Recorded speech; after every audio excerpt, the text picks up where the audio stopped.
Good evening, TNT family. Welcome back to the Yellow is the Code program. And tonight we are most fortunate to have Mr. Ken Ali with us, well renowned journalist, investigative journalist, doing some excellent work on behalf of our people in the country. So, Mr. Ali, I want to finally welcome you to Yellow is the Code program on UNC USA. And we're so happy to have you here. And we have seen you've been writing some very interesting articles and, bring a lot of truths to the people of the country as to our situation there, our economic situation. So I want to welcome you to your Code UNC program. And can you give us a little insight of what you're seeing happening in the country there? Yes, well, good evening to you. Good evening to the other hosts. Good evening to your many viewers. Thank you very much for having me. I'm very honored to be on. And I say hello to everyone who is viewing and listening. Well, a lot, as you realize, has been happening. The bar was set very high over on Monday evening when the Prime Minister spoke and reported to the nation on on her government's first 100 days in office. It was a broad range address in which it covered a lot of points, which we could go into some in a bit. But it was followed the next day by the signing of an agreement with ExxonMobil, which was in Trinidad until 2002, and it has returned, and it is going to do some deep water drilling. 80% of the world's hydrocarbons are in deep water, and that area of Trinidad, which is a huge area, really covers more landmass than the landmass of Trinidad, has potential for seismic activity. And so we live in hope and confidence that they will yield results. The government must be commended for turning around that agreement in a very quick time. It will take some time to materialize. Deep water drilling is very sophisticated, is extremely high risk, and it's very costly. So ExxonMobil would have had seismic and technological, scientific reasons for going in there. And I think the country ought to commend the government or to commend ExxonMobil for its confidence and to look forward to that taking place. A lot of other things are happening really in various sectors. This evening, the Prime Minister spoke to 600 interns at TSTT, the telecom company. And there are a lot of activities. Yesterday, she gave out deeds to 200 former Caroni workers and so on. But the key development was on Monday evening when she read the Riot Act to her officials and so on, which captured headlines because it was sensational. But to me, the key point, and it was one with which I virtually rejoiced, because when she finished speaking, I was so overwhelmed by it. I went and began writing one time. And I'll give you the context. She was talking about the banks and big business, what she called fake elites and so on, taking control of the, well, this is not what she said in terms of, what essentially she said was that big business, fake elites and so on, essentially distorting the system and um, rigging the system. That's not her word, but I'm just trying to appreciate in terms of what she said for their own advantage. Now, you would recall Mr. Pandey years ago spoke about the parasitic oligarchy. Now, in all countries, there are this minority. You are in the US and you have Bernie Sanders talking about it all the time. He talks about corporate greed. There is corporate greed in Trinidad. And I want to paint this picture for you and your viewers and listeners. The gap between rich and poor has gotten wider over the last 10 years in Trinidad. There's always been a gap. There's a 1% that invests and so on and manipulate the system. The World Bank calls it elite capture. And they invest in the government of the day. They manipulate the government to get contracts, to get tax breaks, incentives, and so on. And we saw that over the last 10 years in a way we had not seen it. Lloyd Best used to call it the validating elite. The PNM became a prisoner to them. And I'll give you one or two examples. There are many. When Mrs. Prasad Bisesa left government in 2015, the food import bill was $4.3 billion, which is much too much. We, after all, have 77,000 acres we had of idle arable lands, former Caroni lands. The PNM gave it to the friends, the colleagues. If you see big warehouses and shopping plazas and fast food stores and so on. And we gave it to them, and the food import bill is now 8 point something billion dollars. And guess who's bringing that in? A tiny cartel. So you have a country that produced foodstuff for many, many years. You have skilled farmers, you have a lot of farmers in the country, and you suppress that to bring in the food import, almost double the food import bill, and you ask who benefited. I'll give you one more example. The pharmaceutical sector, the importation of drugs. For the state sector, it is almost $1 billion. There's something called CEDAP, almost $1 billion. They zeroed in that, and they give one importer largely to bring that in. While that happened, that importer, one of his sister companies, bought up the small companies and became a monopoly in the private sector. They also run a chain, and I could call it all facts, super farm. They have several stores strategically located across the country. So they import, they run a monopoly in the importation and the sale and the distribution. There are over 250 other pharmacies who are dependent on them. They could jack up the price arbitrarily because nobody else is competing, or they could create artificial shortages and so on. And I'll give you just one more example. In cement, we had Trinidad Cement Limited, and there was Rockhan, which employed over 300 workers who they were packaging and selling and so on, but they were competing, and they put so much pressure on them with duties and charges and taxation that had to go out of business. Mrs. Prasad Visesa has brought them back into business to compete in what is really a free enterprise system. And there are more and more examples of that, the contracts given and so on. So the divide between rich and poor got wider. Dr. Rowley said, we must allow the rich to get richer. He said so on morning TV in the country. So the poor got poorer, and the evidence showed that there were studies and so on. We developed issues with malnutrition. Children can't go to school and so on. Remember, with crime, a lot of the vendors had to shut down and so on. And imposed 5 fuel price increases. Cost of transporting food went up. The cost of food was high. In just a few years, it went up 57%. Over the 10 years, it went up in some cases by 100%, in many cases between 60 and 70%. Those are people who are buying those things, are buying food. So we all have to live, who in many cases were underemployed. They lost their jobs, they were working for minimum wage and so on, they were exploited and so on. So that gap got wider and wider. And while the Prime Minister read the Rat Act and so on, that's good and so on, and I admire her for that. To me, the cardinal thing she did, a significant, I call it transformative thing she did, was taking on the elite. She said on the election platform, she will. And she has begun to do things that I admire her for to no end. Now, having said that, we must acknowledge that big business employ people and they contribute to the economy. But when you snuff out your competition, when you work and operate in an uneven playing field, or I'll give you one more example. When COVID took place and the small businesses were forced to close, when they reopened, the Prime Minister allowed them to reopen, 6,000, an average of 6,000, could not reopen because they had high bank rates. They couldn't rehire the workers. They had issues with how they were going to buy stock and so on. The banks put pressure on them.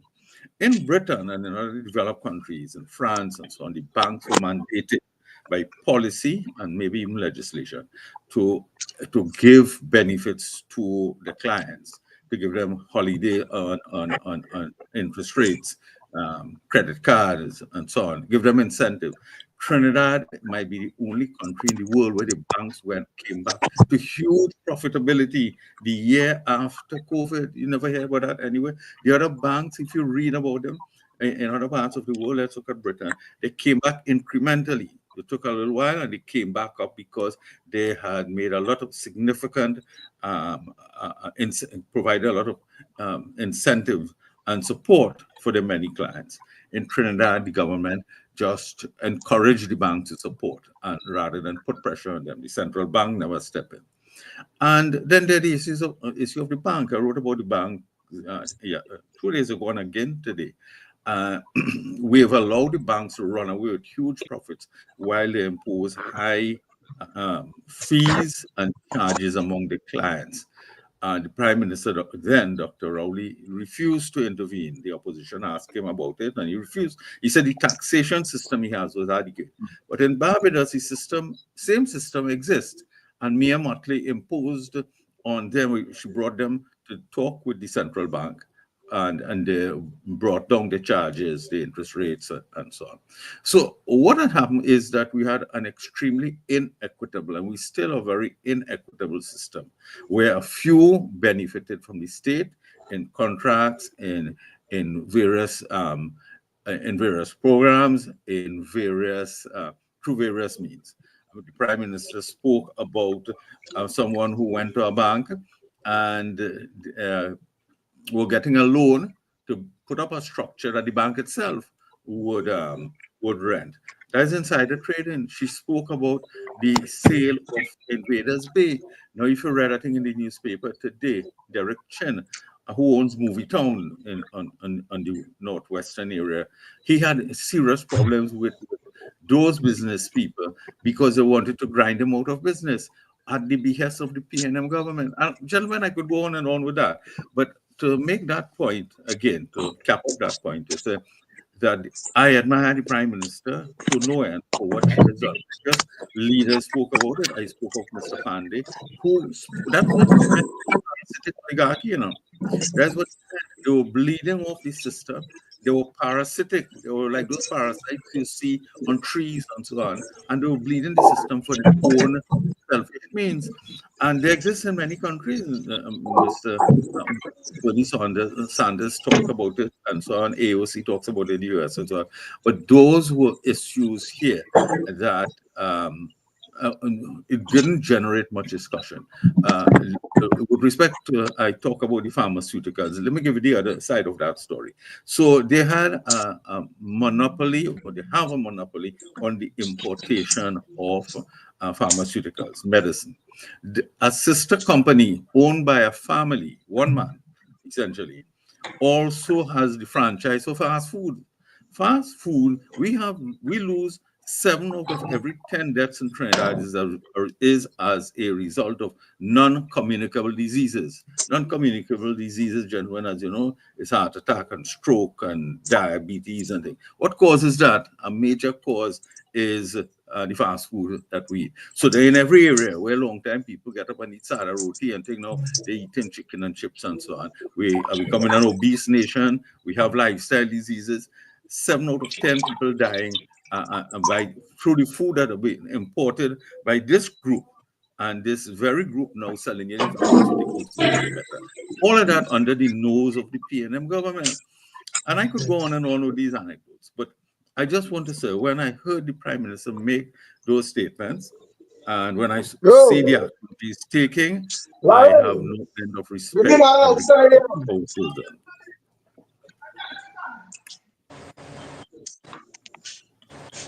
We're getting some background noise from somebody. If you can mute your mic while Mr. Ali is speaking, please. Okay. Well, I made those points. Yeah. My apologies, guys. I had a visitor, so I had to run out and quiet them. Okay.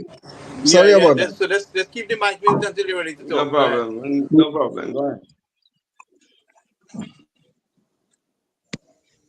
Go ahead, Ken. Yeah, well, I made the point Yes, about what the proceed.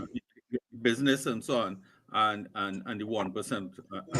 And I just want to say, a member of the Arab community called me after I wrote a day or two ago to talk about he felt that the Arab community was being singled out.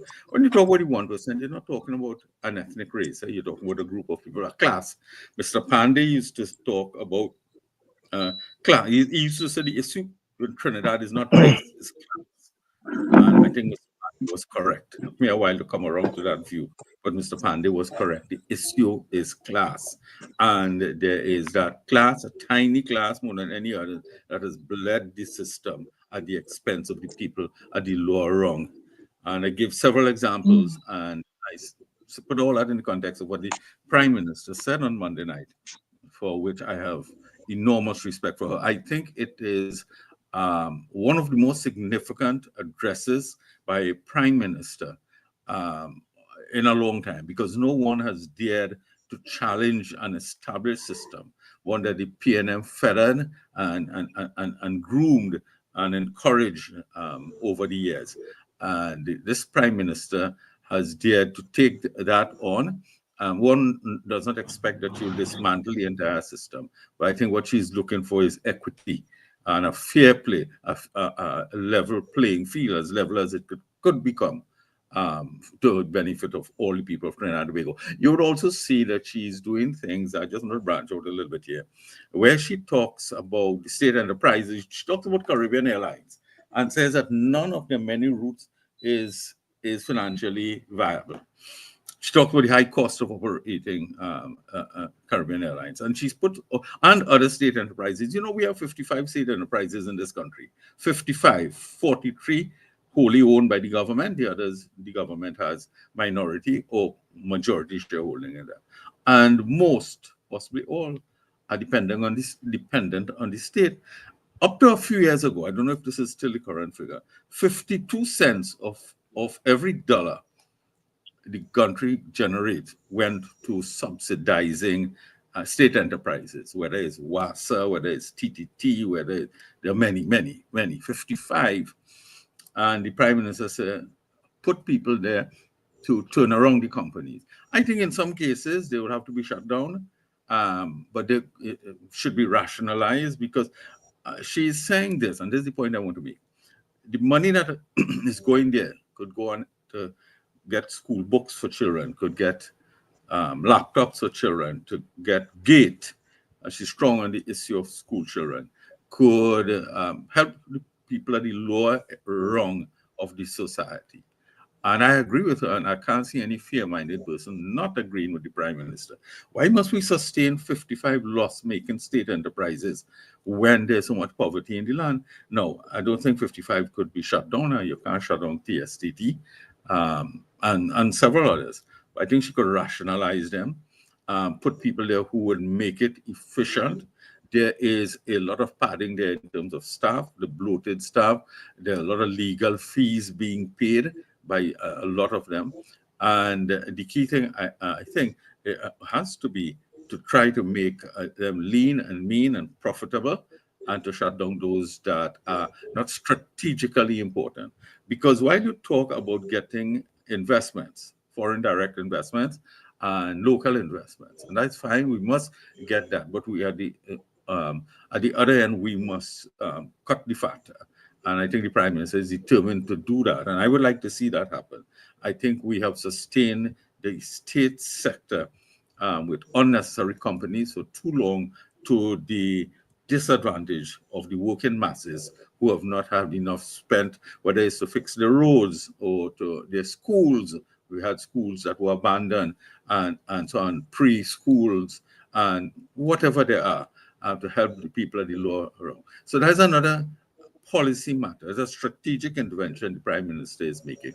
I think, gentlemen, she made, and ladies in our audience, I think she said all the correct thing, and she spoke in her normal chatty way in some cases. She was firm in some cases, but there were policy decisions she outlined. And she outlined them, and she instructed her ministers.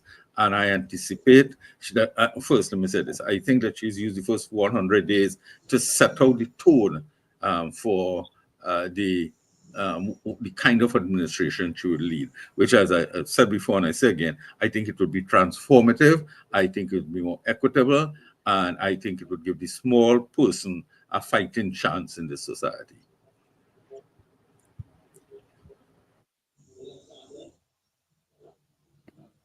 Okay, one of the things that I see Mrs. Bise says holding to is, she asked for input, and she listened very well to what we had to say. And we run on the pretext of a government for the people, in uplifting the lives of our people. And she's sticking to that. And, that is what I see. I'm very admiring that she's sticking to that. And I think she turns out to be the best prime minister we ever had in the country. in the in her performance, in her objectives. She has the heart for the people, and these are the things that I admire. And I stand by her, and that's why she's so close to us. And a lot of people is because we have that connection with her, and she understands the needs of the people, and she intends to meet those needs. I mean, our agricultural industry, for example, we are big on that here. In the gross biasness and negligence and discrimination over the years has put us into a very difficult situation, and we need to revamp that as quickly as possible because we have a world that is full of chaos, and the more we can Mm-hmm. create a mass production of food, not only for exporting, but feeding ourselves, I feel there's absolutely no reason why anybody should go hungry in Trinidad and Tobago because we have a very rich resource of agricultural lands and the ability. I don't think we really invested as we should have. I want to see all those bureaucracy remove and the complications of those who in the agricultural industry that goes to, there has to be an ease of doing business. They have created, we have seen situations where people have gotten land from the government and not using for agriculture. They have gotten loans and they're not using it in that direction. Friends and associates of the PNM. We have seen the issues with the forex, and we have created an economy to make the rich richer, basically, as Dr. Rowley said, and to strangle the ordinary guy who is working, to better himself and has an objective. He might have an idea, a business idea. The whole system is set up to strangle the small guy and to destroy him and to keep the cash flow flowing in one direction. So that's how we see it. So we all support the intentions of our prime minister, and she's holding to the promises of the campaign. Mr. Alonso Suman, Mr. Alonso is Toko Sani Grande constituency manager, and he has dealing with the challenges of the people over there. So we are working on assisting, and revamping that constituency to feed itself and to be productive. Mr. Alonso, if you have a question, or Mr. Suman Singh, feel free, please.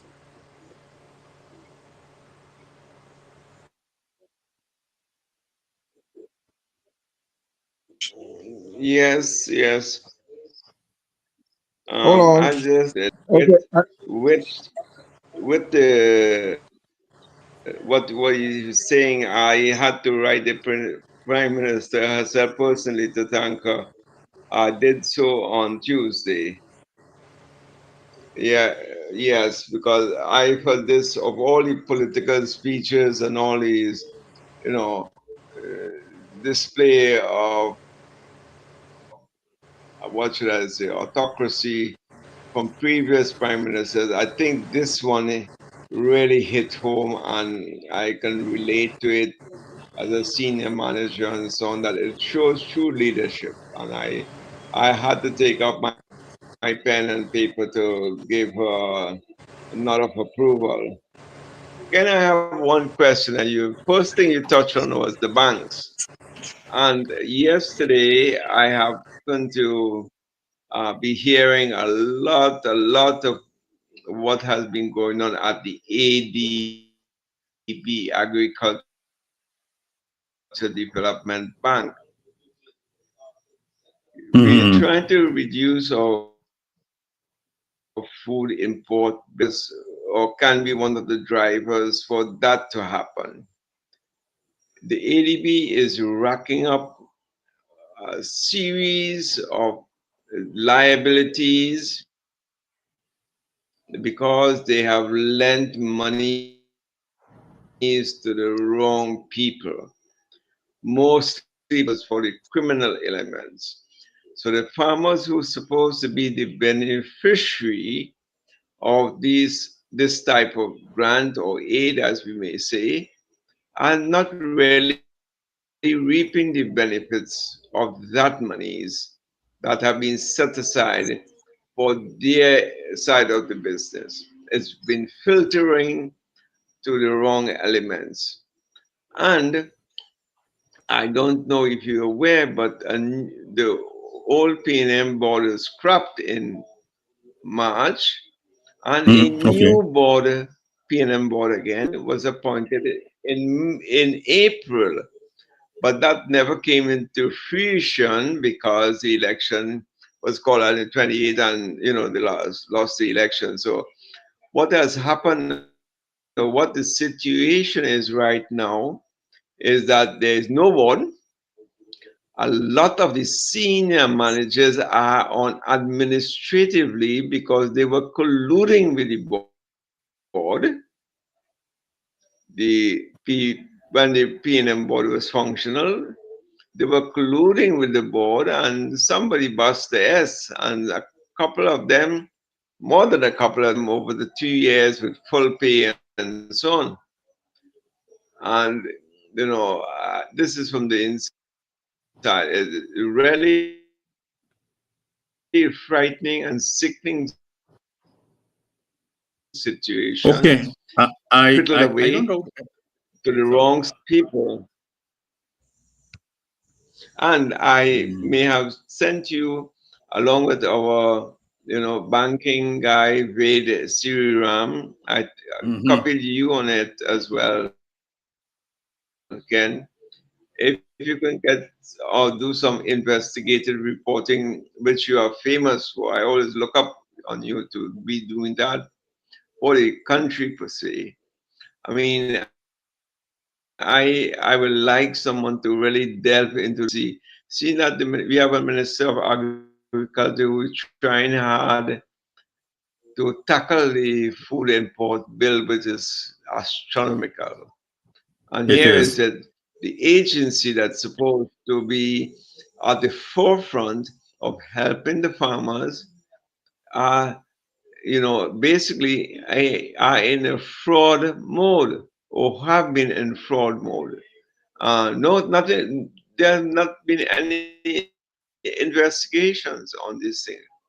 And this is as of yesterday, someone in the high-ups were able to confide in me. I promised not to mention any names and so on, but I just wanted to bring it to bear, either Ved Sriram or yourself, who is quite adept in the banking system. If they can send me the notes and again. I can be here. Send me the notes again. No, ADB. Just send me again in case it's slipped. Yes. But there has been, I know I used to write during the P&M years about the issues at ADB. There's a mismanagement, and the loans have not always gone to farmers. There is a poor repayment percentage, and so on and so forth. And I think the country would have to determine whether ADB is serving its purpose. And the funding, which is taxpayers' funding, whether it is resulting in increased food production. I'm aware of some of the issues. I know there were some corporate issues. I know the P&M board was badly divided, and that affected productivity and so on. There were some financial issues with accountability, and so I know I wrote about it for Mr. Warner's newspaper, Sunshine Today. I wrote a fair amount. If you send me back the notes, and I could look to tap my sources and so on, and I could get and probably have a word with the minister, and I could write about it. I would like to do it because I have a little history writing about ADB. Yeah, gentlemen, why were you in the matter of? Yes, go ahead. That will be fun. That will be someone can get into that, because right now there's a lot of liabilities sitting in the books, a lot of default payments as well. Okay. And because of these, they do not have a constituted board.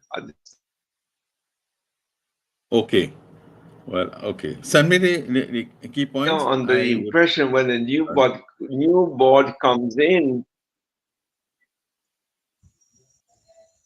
Yes, I will resend it. I will resend it on the platform, our platform. Yeah.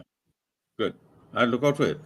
If you go back and Google, when the UNC government came into office in 2010, they came up with the investigations found a lot of issues at ADB, mismanagement, bad appropriation of funds, and so on. I know in some cases they took a lot of funds that should have gone to farmers to set up big splashing offices and so on. It's not fresh in my mind, but there's always been issues of mismanagement at ADB, as there has been in several other state institutions. A lot of misspending of scarce and precious taxpayers' money.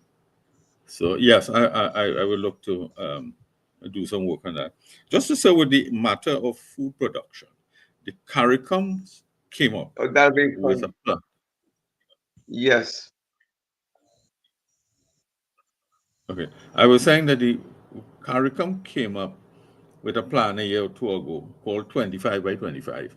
Means it looked to reduce the food import bill in CARICOM by 25% in the year 2025. The only country who was able to do that is Guyana. In fact, Guyana is one of the few countries in the whole world that is food sufficient. You could say that they have 83,000 acres of land and so on, and it's a vast country, but still they've shown resolve and willingness. Trinidad and Tobago's food import bill continues to go up, and it is by design. I used to read every year when the budget comes out, there's a document that talks about GDP, production of the various sectors, and basic items that all people grew here, whatever they are, whatever vegetables and fruits and so on, they reduce production for all kinds of reasons. They were not being supported when there are floods and not getting compensation and so on and so forth. So poor rural access roads and all of that. That's strategic and deliberate by the PNM to permit their people, their finances, their friends to import more food. And those are the things I think the society must take a greater interest in. And I don't see that. The daily press is not going to take that on. I wrote today about the bank issues. The news. Okay, the Guardian today wrote an article chiding the Prime Minister. Well, that's the role of the Guardian, because the Guardian directors are directors in financial institutions. It's himself to himself. You understand? So all people must understand who is serving their interests and how difficult it is to break that stranglehold. Mr. Pandey attempted to, and when he became Prime Minister, I don't want to say he got co-opted, but they used to take him down the islands and play golf and so on, and so on. Mrs. Prasad-Bissessar is holding strong, and I think she's determined to break the back of what is taking place. This is why the society must understand it. And don't think enough people understand what she is set about to do. And that's why I'm making quite a big issue over it. Talking about the ministers who hang out in Hyatt, and that is a kind of nice, sexy issue, and so on. People, it could be a scandalous matter and so on. But the profound issue here, the significant, deep-rooted issue, is she's trying to transform the society that Trinidad and Tobago has been. And this is why when I wrote a couple of nights ago, I said this speech he gave on Monday night was as significant as what Dr. Williams used to say in the early years when he was trying to remake Trinidad and Tobago as a colonial outpost and so on. And he was taking on the elites in society. He took on the Guardian. He burned the Guardian in Woodford Square, and he said they were not serving the interests of the people of Trinidad and Tobago. Now, the Guardian doesn't have that influence anymore. I don't want to make Guardian the enemy here because they don't have the influence, and they have changed a little bit over the years. But I'm talking about the entrenched system, and at the heart of that is the PNM. Is a political thing, because the PNM has latched on to the urban big business and vice versa, and for the mutual benefit. I'll tell you this, I won't be slandering anybody if I say this. I ran the state media for 5 years, 2010 to 2015. During that time, the PNM was unable to pay a bill of about $1 million for coverage and so on the TV and radio station. their own PTSC money for buses and so on, using buses and PNM rallies and so on. There were, I think, $8 million in the red. They won the election. Now, when next you guys are in Trinidad, go up to Tranquility Street in Port of Spain and look at the new Balize house. It is 5 stories big. They have encroached on neighbors, neighboring buildings, but those people afraid to talk because of the PNM. 5 massive stories. The estimate is that cost $50 million to build. I don't know how much it is. I'm not an engineer or a builder, but how much it costs. Where that money come from? From selling barbecue tickets and raffle and car. I don't know. So all of those are issues the country, I think, must talk about. And I do that. I feel strongly on those issues. And I do what I'm happy to share with you and your audience how I feel about that. But I know the Prime Minister is dead set on the points I made earlier. And as a Prime Minister, I truly admire her vision of what she wants to create for the society. I share that. I think my respectful view is that she must continue to do that and provide the evidence that she did. That speech on Monday, I said students and so on must continue to pay attention and read it, and so it was an inspired speech. It was a speech in which she sought, in my view, to create a new policy direction for the country. And I look forward to her breaking out other aspects. I think she'll put a lot of focus on agricultural production. I think I anticipate her doing that and redressing the food import bill, for example. And I could see other things, strengthening other contractors and so on and so forth.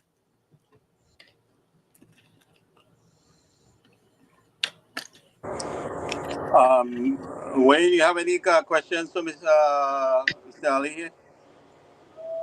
Will you jump in? Good night, Mr. Well, I wanna call you Principal Ali, because you know I listened to you. I think it was last night or night before at another forum. Right. And I would prefer to be the student in the room for tonight. I'm really happy to have the privilege to be under your tutelage. I think the point you're raising, I'm surprised to know that your understanding and articulation of how you saw that meeting are the very sentiments that I expressed. And if I were to make any comment coming out of that Monday night meeting, which I was there in person, it would be that the PNM persons would do very well to have taken time to listen, because it was the first time in all their noise and attitude, believing that they are hegemoniously the only party in this country that has a right to politics. And up to now, they have not given themselves or the population an understanding of why they lost the election. And Kamla Persad-Bissessar gave them that reason when she started referring to the dependency syndrome, a system of dependency syndrome that they have created, that have relegated their very members to the position where they would rather choose someone other than themselves. And so if you look at the PNM as a party of the African base, it means therefore they rejected their own. And up to now, the PNM has not been able to articulate why they lost the election. They prefer to carry on with the same level of arrogance, believing that they are being attacked and ridiculed for some of their action.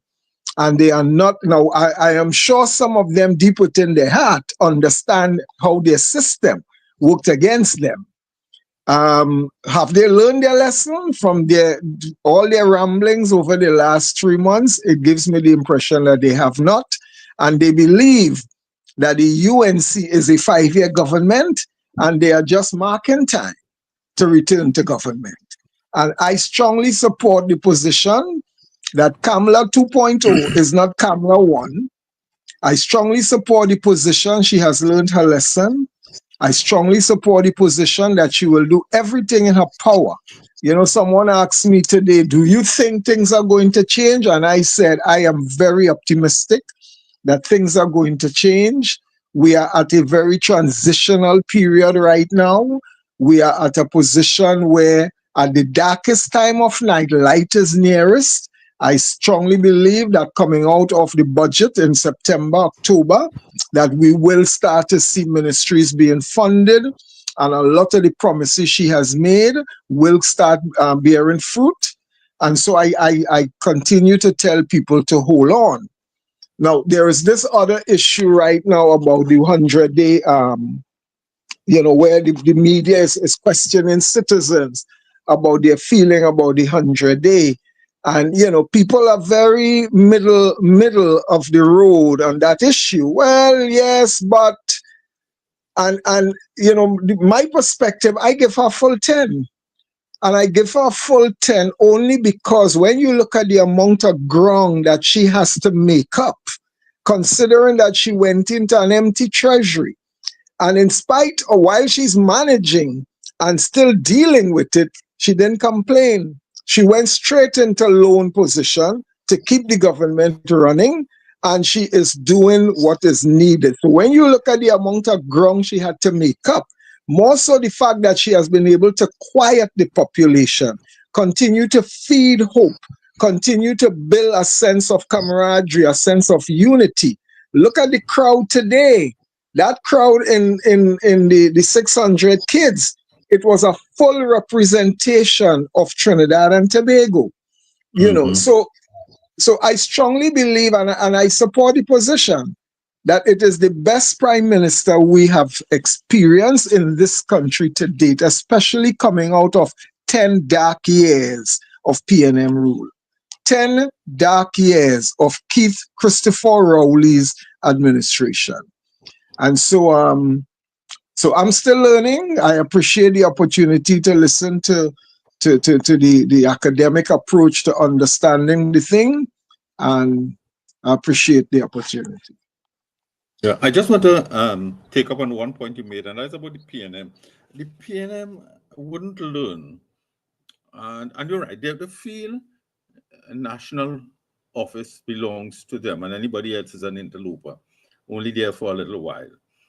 I don't think, I've seen nothing in Penny Beckles that shows me leadership. I think she's a nice, decent, honorable person. I have nothing ill to say about her personally. And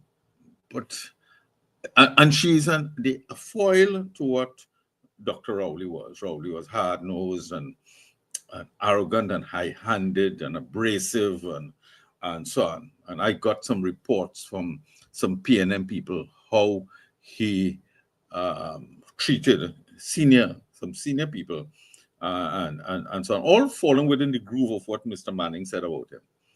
So Mrs. Robinson Beckles Beckles Robinson is a foil to that. She's mild-mannered and decent and so on. I don't think we could say anything ill about her personality, but politics is not about that. I don't see a vision from her. She has not said anything yet. And the party is very divided. You have some people supporting Stuart Young. Stuart Young, I'm told, I have good sources, that is hoping to return and to lead the PNM to the general election in the next 5 years. Two important elections are ahead. One is the THA election, and the other is the local election. And there is a view within the PNM, and by the way, Dr. Rowley is supporting Stuart Young. There's a view within the PNM that the PNM would lose those elections, and at the next leadership election, Stuart Young would challenge Penny and so on.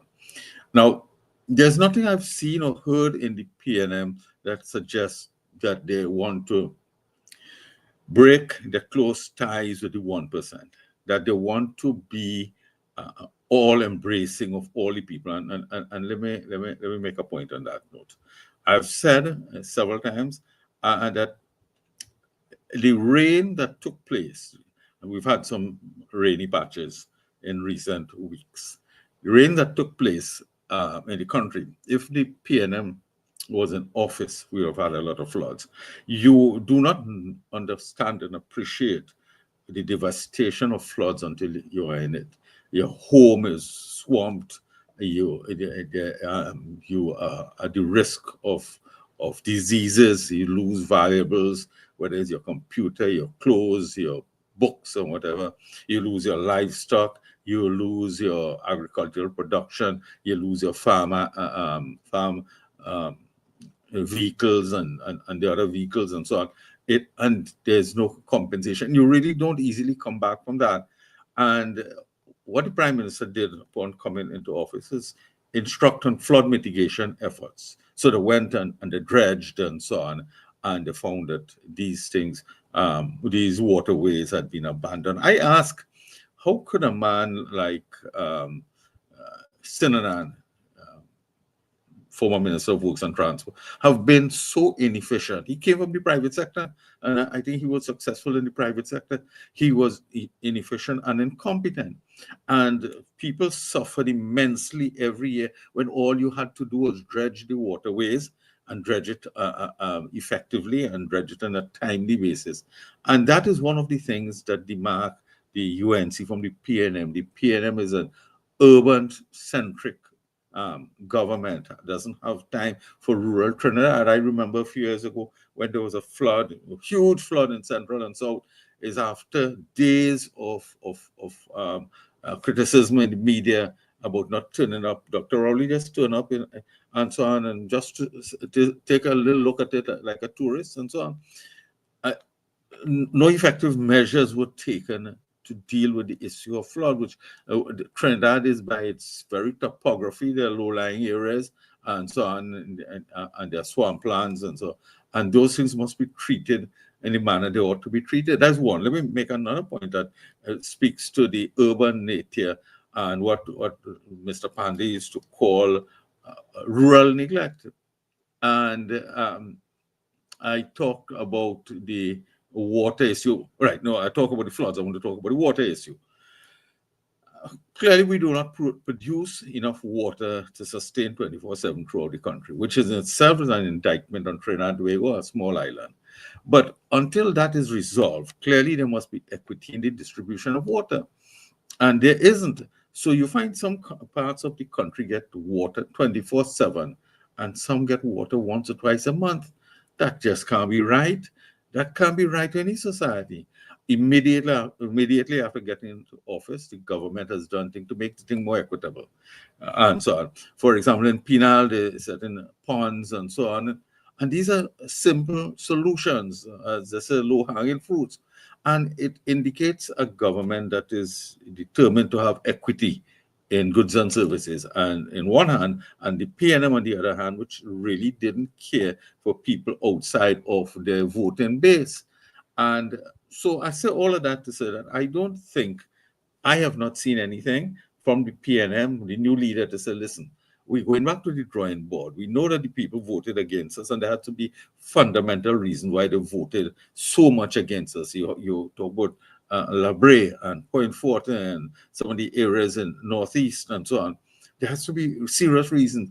But some of the things that are being said indicate to me that Ms. Beckles is totally at sea. And I think a huge indication of how weak and ineffective and dull and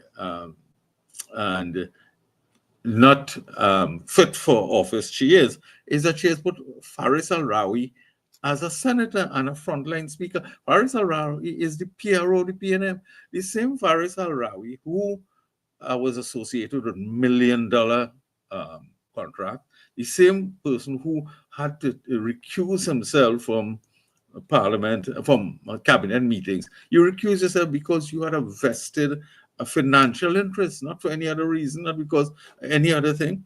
And so he's part of the problem and the reason why the PNM lost. A heart and center of the reason he lost the San Fernando West seat, which has the largest number, not percentage, raw number of business and professional people. They voted against him, and he comes from the business sector. A huge vote of no confidence in Faris Al-Rawi, and she put him back in the Senate. And then you have the fellow Foster Cummings and so on. So if the PNM aims to return to national office. I don't think it has started on the right foot. And I also don't think Penny Beckles is the person, as indeed I don't think Stuart Young is. I think they have a huge problem with leadership. Stuart Young represents urban business. He was linked to companies that got major contracts and so on, the financial sector and so on, auditing companies, all of those things. I don't know if he represents the heart and soul of the masses of the PNM, and I think he's a major reason why the PNM lost. But I mean, not for me to recommend PNM how they deal with their business, but I was taken up on the point you make to say that I don't think they've done their homework and they're going to make a radical change. I don't know, to be fair to Mr. Manning, when the PNM lost in 1986 under George Chambers and he took over, he said there are reasons why, and there are things he did. He replaced some people immediately and so on. But I mean, he didn't have the leadership skills and so on. But he saw the problem. I don't think he was able to fix the problem. I don't think the PNM understands that they're the problem, And if Ms. Prasadvisesa continues the way she is, as I expected she would, the PNM could be out of office for a long time, for which I would absolutely shed no tears. Yeah. And I say ditto to that, Mr. Ali. I don't, and quite frankly, just that summation you made there is very scary of the thought of that party coming back into power, ever in this country, because it would be a totally backward step, and it would be sad for the UNC to make all the gains that they are proposing to make. Let's just assume it will be that first 5 years. We are expecting tremendous gains, not just from a financial, economic position, but I'm talking about a moral and social position. I mean, to pronounce on things like a Noise Act, who would have thought that a government and a prime minister will understand the impact of the social fabric of a society for that basic right? To having that right to a quiet space, But I'm that's glad courage. you're saying that. Yeah, I'm glad you're saying that, because that also parallel with that, I heard this prime minister speak about littering, and when I drive in this country, I ask, how we could be so dirty? There was a time we put a lot of emphasis on litter. We have the Litter Act and so on, but Trinidad is a messy country with littering. And I'm so glad the Prime Minister dealt with that. I feel, in developed countries, you guys are in the US and so on. I go to Canada pretty often and so on. And they put a lot of emphasis on the environment. If you can't keep your environment fairly clean, what does it say? And especially we're a small island where we welcome a lot of tourists and visitors and so on. We are an unkept country, society. And I'm glad the Prime Minister has focused on those things. In 1986, when the NAR got into office, one of the first things they did was a national cleanup. And maybe that's something we could consider, the government could consider doing. Have a national cleanup. Keep the place clean. And that once it's clean, it's just like you have a clean car, you feel different, And I'm so glad that she's taken on these issues that are in our faces every day, and the authorities are not dealing effectively with it. I'm glad she spoke, for example, there's a bridge that was missing on a road in Pinal. And she said, how could they allow that? I'm just paraphrasing what she's saying, what she said. And so somebody lost their life. And, people must be held accountable for those things. Authorities must be held accountable. And I can't overstate it that I really think that she's off to a flying start, and she is out to serve the people and improve the quality of life of the people of the country. Guys, definitely. What was that? I said I will have to go off in a little while. Oh, okay, right? Okay. So Ken, now that we got the understanding of how the thing works, and then I want to, definitely thank you for taking the time. And there's a lot of noise about the CPEP and URP situation, but I mean, you broke it down for us. I mean, just imagine 300 million allocated, 231 million withdrawn, and only 2 million utilized. and the people who making noise don't seem to understand that. You You know, know, I have this here. I showed it on a show, and since I have it nearby, it's on my desk. I want to show you. I know you can't read it, but you know, this is a short list of 27 people, and there are many more, who were on the URP payroll, and they did absolutely never turned up in office. Never, never, never. Not one right, day. They are political people. One of the top person is top name is somebody who is talk propaganda for the PNM on the radio. They have right, family members of top PNM people. They have right, people who work in PNM offices. I have the details, all of them, and so on. Relatives of, and they give them big title, you know, special projects coordinator, personnel development, quality control officer, project evaluation officer, procurement clerk, oh God, engineering surveyor, personnel development officer, assistant regional manager, and so on and so forth, all pulling down big, big, big money.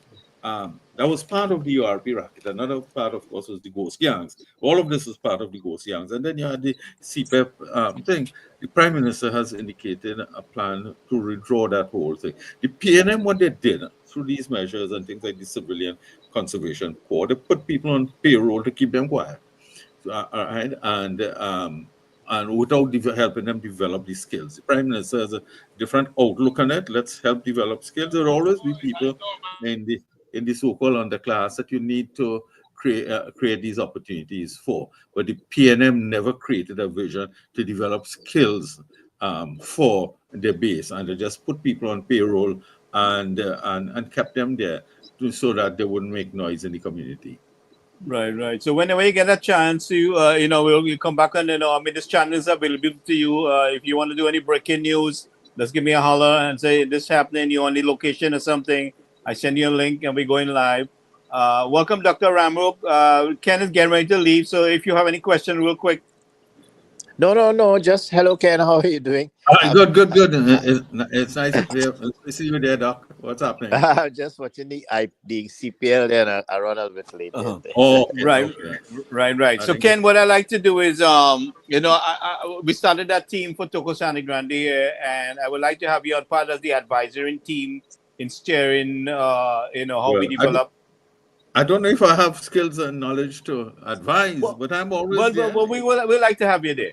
Well, It'll be nice to have you there. So we put in some things to Toko Sani Grande, and we will discuss that, privately, more so in depth. So Wayne Alonso is the manager of that office, and Good. we have connected greatly, and we see eye to eye on a lot of things. Great. Wait, is it Wayne who said he would send me the info on ADB? No, I'm not that guy. That was Suman Ken. Singh. Right. Don't forget. I look forward to that. Yeah, I mean, that's Mr. Suman Singh. He was part of the laptop program, and he's Suman. Let's give a quick rundown on yourself there, so that. Oh yes, I did the laptop project for the Ministry of Education in 2011. And in so doing, I saved the government $30 million in that one project. 30 million out of from 85 to 55 million. I dropped. And in addition, I knew the people who work at Microsoft, Latin America, and the Caribbean. I got a lot of free software to be included as part of the package. So it was a double bonus for them. I've also done the various works. I was a director of tourism in Tobago when the glory days. I was the one who made it happen for them. I was the director of ICT in Tobago and so on. I'm recently upskilled myself in a number of core areas, including data analytics and artificial intelligence, to go along with my 3 masters I have at present and my degree in economics. I was Mr. Robinson's economist in Tobago for the THE, the very first economist. And when he won election, he asked me to come over in Trinidad to be there with him and so on. So I go a long way back. I have a good almost 40 years experience, both public and private sector experience. I was a financial controller in Miami Beach for 15 years. Wow. So I'm good with the numbers and the various sectors, a high level of expertise in a number of core areas. So that's where I am. And we know Dr. Amrup, who he was, and stuff like that, Mhm. right, Ken? Yeah. So anyway, Indeed, Ken, I don't indeed. want to hold you too much Yeah. longer. So we have you on the group chat, so you'll be in loop of what we're planning to do. We want to move Indeed. full throttle ahead with helping Toko Sangre Grande to get up and running, deal with the agricultural access road issues, deal with the, any kind of an issue that will obstruct the people in moving forward with their farming and whatever they need, whether it's agricultural loan, getting a license or whatever it is that they need to be recognized as a farmer. We want to do everything to also to promote them not only locally and promote the local tourism and everything else, but we want to create an international platform so that they get that kind of a traffic. So there's a lot to be discussed with you, Ken, but I want to thank you for taking the time for joining us, and we will catch up soon. Okay, it was been my Ken, would you pleasure. be in Ken, would you be in Kumana tomorrow on Saturday?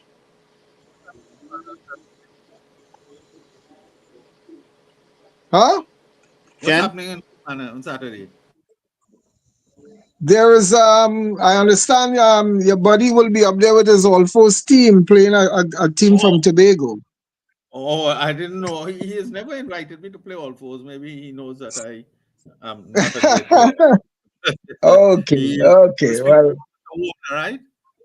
I plan to spend the evening with them up there on Saturday. Speaking about Mr. Warner, right? Mr. Warner, yeah. Well, once I say All Force, that's Jack. He loves his all fours. Yeah, yeah. We are very close. Yeah. I have a world of respect for him. I do some writing for his newspaper and so on. But Mm. I never joined, or when he comes in my area, maybe I'll go across and take a little look. Guys, thank you for Yeah. having me.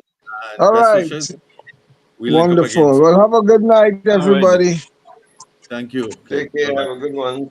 And thanks. Right. So, Okay. Wayne, we'll catch up with you. Catch up on the next time, certainly. Yeah. Right. And then Appreciate be in touch. it, man. Suman is there on the ground with you. Dr. Ramup is there. So I'm looking forward. And then Donnie's supposed to be catching up with you there soon. So we'll be in touch. All Okay. right. So we want to thank Look everybody for forward. joining us. Gentlemen, you have any last minute words to say, Dr. Ramup? Anything you want to add? No. I'm fine. Tonight. All right, so we will talk okay. on the medical stuff another day when you have some time, Doc.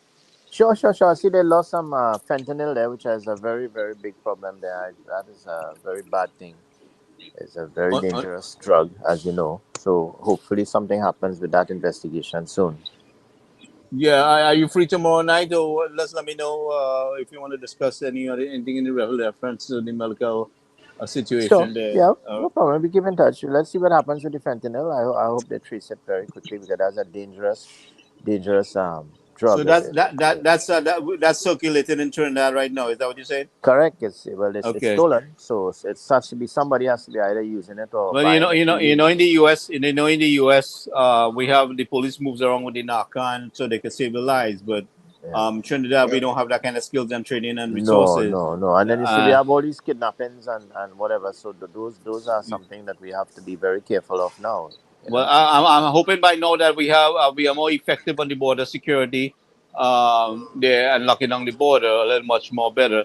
But I know there's much more work to be done, but we'll catch up tomorrow night. Sure.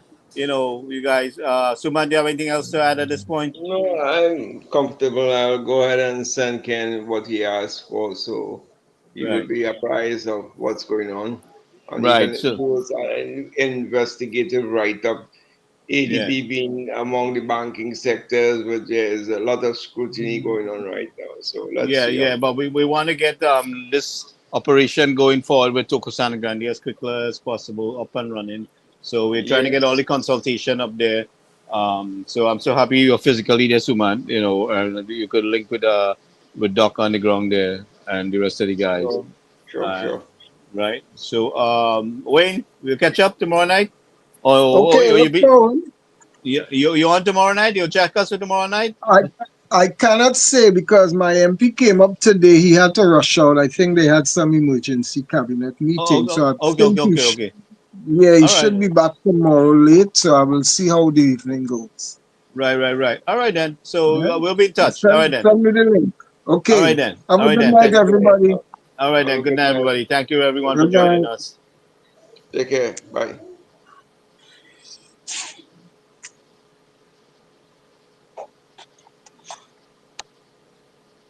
I warn you, and I am not afraid. I will fire you, and I will ensure you face the courts. I will ensure we cannot replace one corrupt bunch and then Trump and follow suit. And that's why I ask you to understand we cannot complain about the ghosts in the CPEP. And then you are on our throats. You just want to replace those ghosts with your ghosts. It can't work like that. It must not work like that. So let's make the place safer as well. Now I see people going up on TV and they're showing you two things. Garbage dumped. Who dumping that? Ghosts? Is it not human beings dumping in their own neighborhood? I just said to the AG, we had to get back the litter warrants and lock up those people who dumping garbage all over the country. But if you continue that kind of behavior, patterning from the PNM, I am not going to war with you. I'll bust your head, should you do it. I'll bust your head.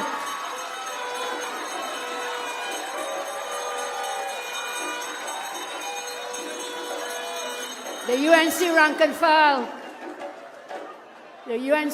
and file, and I, and many, worked too hard to put us back into government. For some people to be now favoring the same corrupt, eat-a-food, fake elite. Lyman and Hyatt, Lyman some restaurant up in town, people would never sit at the same table with you. You are now seen in Port of Spain, sitting at those tables. Learn your lessons. They will carry you, but they will not bring you back.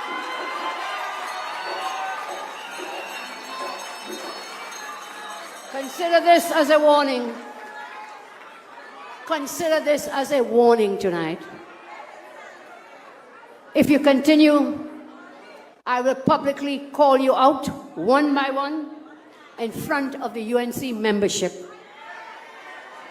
And don't ever believe this Kamala 2.0 is not the same Kamala 1 from 2010, 2015. It's not the same.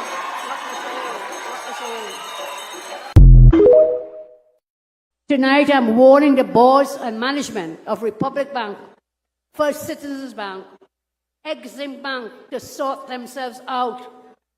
These institutions are not functioning in the best interests of our citizens.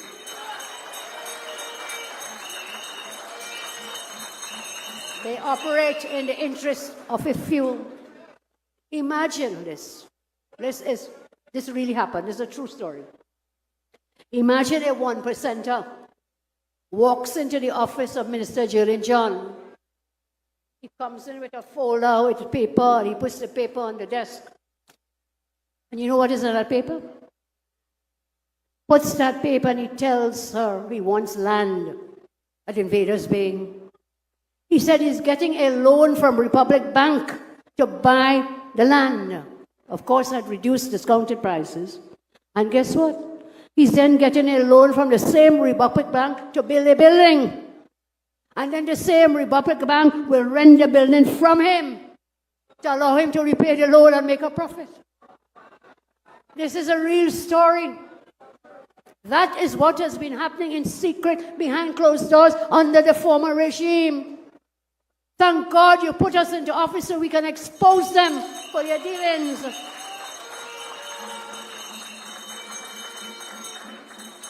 And this story, I tell you, I am told the same thing is happening at First Citizens Bank. There's no transparency, no fairness, just in-house deal making. That is why I have instructed my ministers to fill all vacancies across all ministries. So Lindsay, Anthony, Nanira, Riaz, thank you very much for joining us, and I will see you guys tomorrow night. Have a good night, everybody.